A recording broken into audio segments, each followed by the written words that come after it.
Good afternoon. Today I'm going to be reviewing the San Martin SN020-G Date Limited Edition. This watch is available from watchdives.com for $254. So firstly, let's look at the box that the watch comes in, and then I'll talk you through the other items one gets with a piece. So the SN020-G Date Limited Edition comes in this black plastic Pelican style case. I'll show you the interior. I like this style of Pelican case. They do a good job of protecting the watch in shipping. As you can see, both halves of the case are fully lined with two foam panels. So very well executed, and they are durable, and I think that more watch brands should use this Pelican style of case. With regards to other items, one gets this thank you card, and inside, if you enter free gift for you with your next purchase, watchdives.com will supply you with a free strap worth $15. There's also a QR code if you want to join their Facebook group. And on the reverse, there's also a customer services email, service@watchdives.com. So if you're unsatisfied with your watch for any reason, you can contact watchdives.com using the service@watchdives.com email, and they will respond to it and try to resolve your issue with your watch. One also gets this seatbelt weave nylon NATO strap, and as you can see, stainless steel hardware, brushed satin finish throughout, nice heavy gauge of metal to the buckle and tang, flawless stitching. I like the fact the keepers are stitched either side so they don't slide out of position, and nice heavy gauge of metal to the stainless steel keepers. Good quality strap, it's nice and supple. I like the seatbelt weave nylon. It feels like ballistic nylon, so it's going to be durable. One detail I like is the holes in the strap are welded around the edges, so they're not going to fray with regular use. And the end of the strap is also welded, so it's not going to fray. So it's a high grade of NATO strap, and I think it's nice to get this included with the watch if the bracelet isn't your own personal taste. One also gets two tools with the watch. These are made from stainless steel, nailed finish, a 1.6mm screwdriver for resizing the screw pins in the bracelet, and also a spring bar tool. There's a two-prong fork at one end for removing the spring bar, and a push pin tool at the other end. This is the owner's instruction manual. Clear, concise diagrams, and the instructions are in English. Very useful read if you're unfamiliar with the movement used in the piece, which is the Seiko NH35A automatic. And lastly, one also gets this San Martin plastic warranty card. As you can see, it's stamped by San Martin watches and the date of purchase is filled in. Now, this is something worth noting. Usually San Martin watches are covered by a 2-year international guarantee, but however, if you purchase the watch from watchdives.com, it is covered by a 3-year international guarantee, so you're getting an extra year of international guarantee, which is very reassuring. So, with regards to the specification of the piece, this is the San Martin SN020-G Limited Edition. Now, I previously reviewed the SN020-G Limited Edition, and that was the matte black dial version, and this version has the date complication, as you can see. Now, firstly, I want to explain something about the movement. There is currently a shortage of Seiko NH35A movements in China, so many brands have switched over to using alternative movements. For example, Pagani Design in their PD1661 have changed from using the NH35A to using the Miyota 8205. San Martin have had a similar supply issue, and they've elected to change over from the NH35A to the Epson caliber YN55A in their SN020G. But however, I'm pleased to report that there are two production runs. 50 pieces of this Sunburst Blue limited edition were made with the NH35A, and 50 pieces were made in the matte black version. So the production of the batch of 50 of the blue and 50 of the black happened before San Martin changed over from the NH35A to the Epson YN55A. So that's something to note if you prefer the Seiko NH35A. So with regards to specification, 39mm case diameter.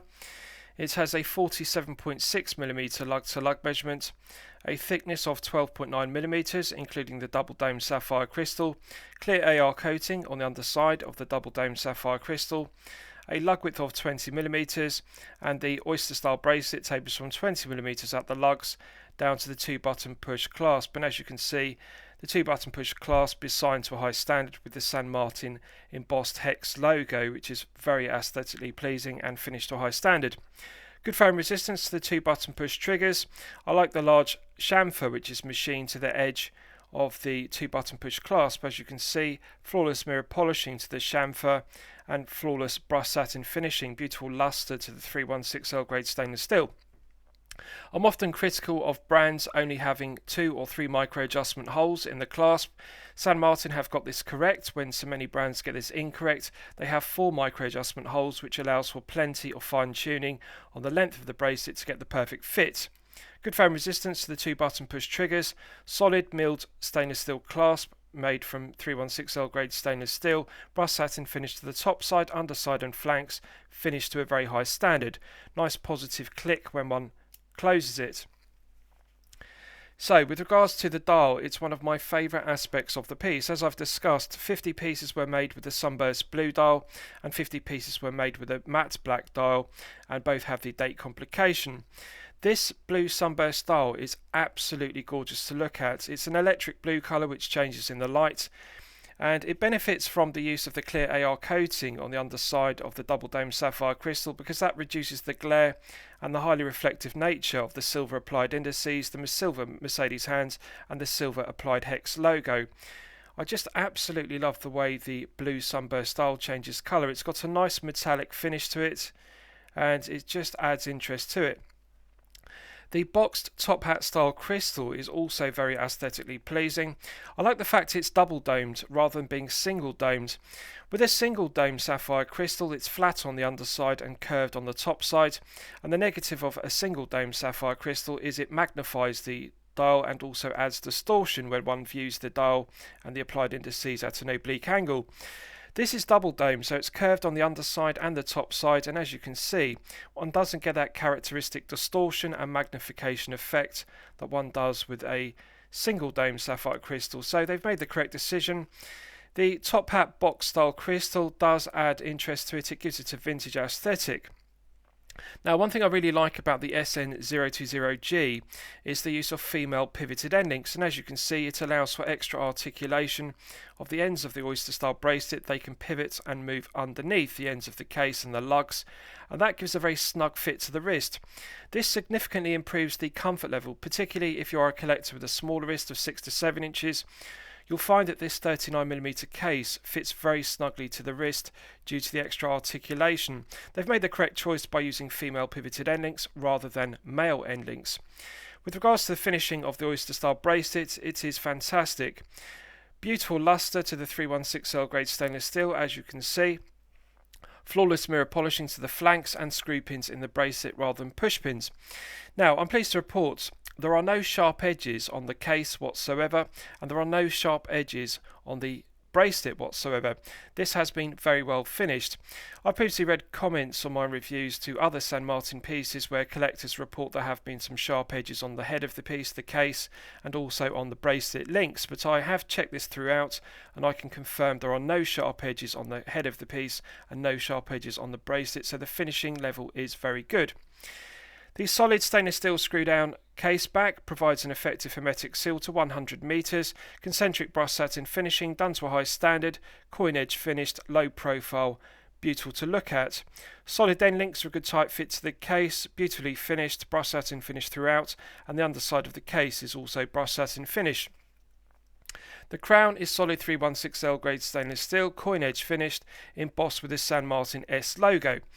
Now, this is the only negative of the watch, the only criticism I have of it. The use of the San Martin S, which looks like a US dollar symbol.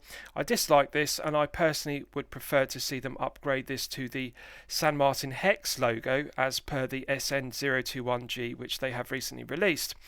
The San Martin hex logo on the signed crown is better looking, and it better fits with the identity of the brand because it matches the San Martin applied hex logo on the dial and also the San Martin applied embossed hex on the 2-button push clasp. It's continuity because one has the same hex logo on the dial, the clasp and also the crown. The problem with this S, which looks like the US dollar symbol, is it doesn't match the hex on the dial and the hex on the clasp, so that's something I would like to see changed. It's the one negative of the watch. So with regards to the case finishing, flawless mirror polishing to the flanks and beautiful grained finish to the tops of the lugs. It reminds me of 1970s or 1980s Rolex or Tudor pieces. They had a very similar grained finish to the brushing to the tops of the lugs, so very well executed. The mirror polishing is absolutely gorgeous to look at, and it complements the flawless mirror polishing to the bezel. So I'll give you a wrist shot and you can see how it fits on my 8-inch wrist. Now I haven't sized the bracelet. I've simply taken the watch out of the watch box, and I'm pleased to report it fits my 8-inch wrist to perfection without any sizing. I can in fact slide an index finger underneath the bracelet and clasp, so I like to size my watches loose, and this is the perfect fit. So you're going to have no problems if you're a collector with a larger wrist of 7 to 8 inches. This will fit you with no difficulty. Now I want to give credit where credit's due. The 39mm head of the piece fits my wrist perfectly, and it will fit all collectors regardless of whether you're a collector with a 6 to 7 inch wrist or a 7 to 8 inch wrist respectively. You are going to find the fit of this 39mm case to be sublime. They've also got the correct dimensions with regards to the lug to lug measurement. 47.6 is close to perfection. I consider 48mm to be the sweet spot. That is the perfect lug to lug measurement for all wrist sizes, regardless of whether you have a 6 to 7 inch wrist or a 7 to 8 inch wrist respectively. So at 47.6 it is very close to perfection. It's very close to the perfect 48mm. The head of the piece is perfectly balanced by the 20mm lug width. Again, they've got the correct proportions. Nice taper on the oyster style bracelet from 20mm down to the 2-button push clasp. Beautiful luster to the bracelet. So the proportions of the head of the piece and the bracelet are perfect. They cannot be improved upon. Now, although it has a domed boxed crystal, as you can see, it is actually surprisingly low profile. It's only 12.9mm thick, so it's not a tall piece. It's easily going to slip underneath a shirt cuff if you wear business shirts, so an ideal daily wear piece. Now, the comfort level of this watch is 10 out of 10. It is sublime. The feel-good factor of wearing this watch for long periods of time, such as 8 to 12 hours per day, is also sublime. It really is one of the best looking pieces, one of the most comfortable pieces I have worn. The other thing to note is, although it's 39mm with a solid oyster style bracelet, it is only 137 grams. And as you'll know from my previous reviews, I consider the sweet spot for 40mm pieces to be circa 150 grams. So at 137 grams it feels very light, it's very well balanced and therefore very comfortable. The flat screw down stainless steel case back sits very snugly to the wrist, as you can see.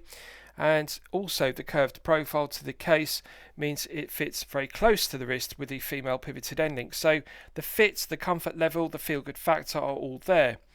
Right, so let's do a Lume test and we'll see how the Lume performs when it's charged up to the absolute maximum.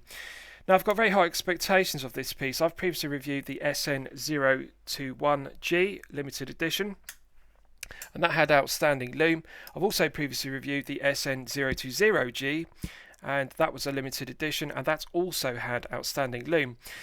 San Martin watches use BGW9 Superluminova, which is a personal favourite, and it's also top grade Superluminova.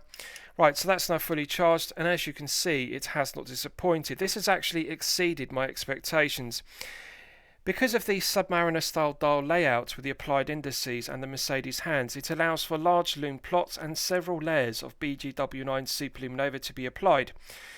The orientation of the Submariner dial layout is excellent. As you can see, the Lume triangle at 12 o'clock gives good orientation. One can clearly differentiate between the 12, 9, 6 and 3.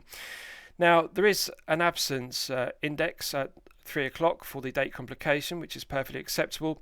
Lume dot on the sweeping second hand, and one can clearly differentiate between the Mercedes hour hand and the Baton style minute hand. So this is the perfect dial execution, the perfect application of BGW9 Superluminova. I really regard this Lume to be equal in quality to Rolex Chromolite, or alternatively Seiko Lumabrite, which are both outstanding. It's glowing brightly and it's continuing to glow for a good length of time. Really, this is top grade, 10 out of 10 BGW9 Superluminova, and San Martin deserve full credit for not cutting any corners with regards to specification. It really is outstanding. Right, so let's discuss the movement used. So as I've discussed, this uses the Seiko NH35A automatic rather than the Epson caliber YN55A, which San Martin have now changed over to using due to the supply shortage. Personally, I prefer the NH35A. It is a reliable, well-proven workhorse movement. It's been used by several micro brands and several Chinese brands. It's been in use for a long time and no reliability issues whatsoever. It has 24 joules, hand winding and hacking, which use for complications, and it runs at 21,600 vibrations per hour and a frequency of 3 Hz. The stated accuracy of the NH35A is -20 to +40 seconds per day, so a rather wide accuracy range. But however, I'm pleased to report that this one is very well regulated and it's running consistently at +6 seconds per day, which is perfectly acceptable. The 40-hour power reserve is also perfectly adequate for a daily wear piece. Right, so let's test the crown action. Absolutely silky smooth, minimal resistance to it, silky smooth interface between the internal thread of the solid stainless steel crown and the external thread of the crown tube. In the first position, it's the manual wind position, and one can manually wind the movement to top it up to its maximum 40 hours. Absolute pleasure to manually wind it and feel the tension in the mainspring gradually build up. Pulling it out to the first click position is the date complication position, and as you can see, rotating it anti-clockwise operates the quick set complication, and it works as one would expect. So this is something I like about the Seiko NH35A. It has the quick set complication, very reliable. The quick set works instantaneously. It changes over the date very quickly. Pulling it out to the final click position hacks the movement. As you can see, I have now hacked the second hand and stopped the movement dead. So I can set the time precisely to the second. Absolutely silky smooth.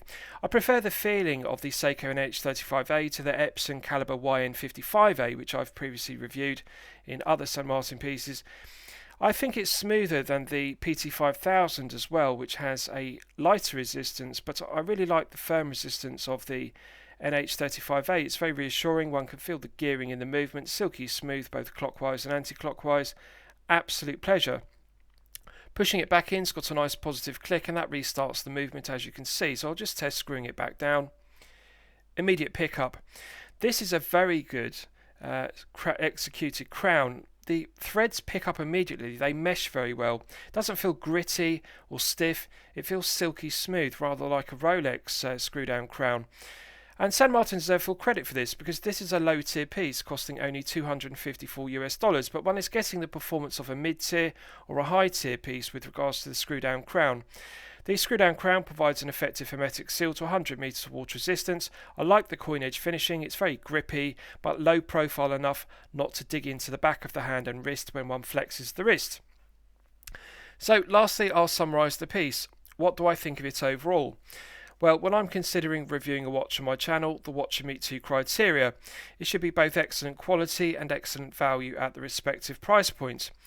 So at $254, this piece cannot be beaten for a daily wear piece. It is the perfect daily wear watch. BGW9 Super Luminova, clear AR coating on the underside of the double dome sapphire crystal. There are no cost cutting measures whatsoever. Female pivoted end links are outstanding. The 2-button push clasp is finished to perfection. 4 micro adjustment holes, screw pins in the bracelet. St. Martin deserve full credit because they have got so many things correct about this SN020-G limited edition that other brands get wrong. There are no cost-cutting measures like push pins. There are 4 micro adjustment holes rather than 2 or 3. And everything about it is just done very well. The finishing throughout is outstanding. And the comfort level due to the female pivoted end links is also sublime, as I've discussed. So I think this watch is excellent quality and excellent value at the respective price points. There is only one negative, one criticism, as I've discussed, which is I would prefer to see the hex logo used on the screw down crown rather than the S symbol. But other than that, it is the perfect watch. Now the other thing to bear in mind is there are only 50 pieces in Sunburst Blue and there are only 50 pieces in the matte black dial version. Difficult to make a decision between the two because they are both very good looking. I've previously reviewed the SN020-G no date version, and that was a very well executed piece. I absolutely love the matte black dial, but I think that this Sunburst Blue dial version with the date complication has the edge over it because, as you can see, it's just got a gorgeous electric blue colour which changes colour in the lights. In low light conditions it looks navy blue, and in direct sunlight or under bright light It looks electric blue, and I absolutely love that characteristic of the sunburst style, the metallic finish of it. This is one of the best looking St. Martin watches ever made, and I absolutely love it. So I'm going to highly recommend it to you for your consideration. I'm going to declare it a champagne watch for lemonade money. I hope you've enjoyed my review of the St. Martin SN020-G Date Limited Edition. Please feel free to post your own comments below the video. Thank you very much.